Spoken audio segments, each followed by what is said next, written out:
మీరు ఇంతగానో ఆ ల్యాండ్ గురించి మాట్లాడుతూ ఉన్నారు. 400 ఎకరాలు మా యూనివర్సిటీ అని మాట్లాడుతున్నారు.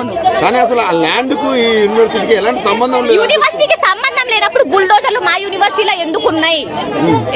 యూనివర్సిటీకి సంబంధం లేదు. 400 ఎకరాల్లో ఉన్నాయి. మా యూనివర్సిటీ అండి, మేమున్నది అది మా క్యాంపస్ లోపల ఉన్నది, మా కంపౌండ్ లోపల ఉన్నది. అది ఏమంటున్నారంటే ఇది ప్రజల ఆస్తి, ప్రభుత్వ విజయం, మేము కోర్టులో కేసేసి కొట్లాడి గెలుచుకున్నాం.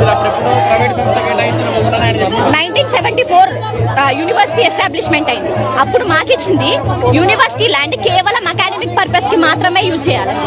అవునా కదా? యూనివర్సిటీ ల్యాండ్ అకాడమిక్ పర్పస్ కి యూజ్ చేయడం. ఇప్పుడు యూనివర్సిటీ ల్యాండ్ కాదని చెప్పినప్పుడు యూనివర్సిటీ స్టూడెంట్స్ ఎందుకు రేగుతున్నారు నాకు అర్థం కాదు.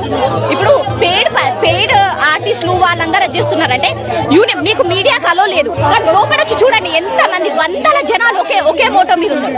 వందల స్టూడెంట్స్, వాళ్ళకి ఏం అవసరం క్లాస్ లో వదిలిపెట్టుకొని చేయడానికి?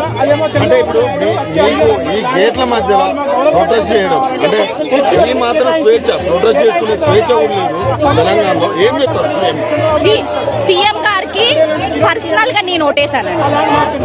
జరిగిన సీఎం ఎలక్షన్స్ లో పర్సనల్ గా నేను ఓటేసాను. Now I'm regretting that decision.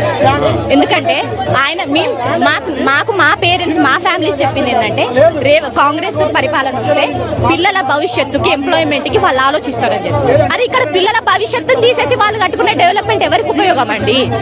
ఇప్పుడు స్టేట్ మీ భవిష్యత్తు బాగుంటుందని కాంగ్రెస్ కోటేశారు.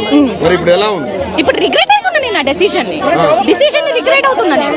ఎందుకంటే ఇప్పుడు యూనివర్సిటీ ఆఫ్ హైదరాబాద్ ల్యాండ్ కాదని చెప్పినప్పుడు మరి రేవంత్ రెడ్డి గారు ఎందుకు రియాక్ట్ అవ్వట్లేదు? ఇప్పుడు రియాక్ట్ అవ్వచ్చు కదా, యూనివర్సిటీ పక్క ప్రూఫ్స్ తో ఉండొచ్చు కదా. మీరు కూడా మొత్తం ఏదో కొన్ని ప్రతిపక్ష నాయకులు ఫేడ్ బ్యాచ్ అట్లా కూడా వార్తలు వినపడుతున్నాయి. స్టూడెంట్స్ అండి మేము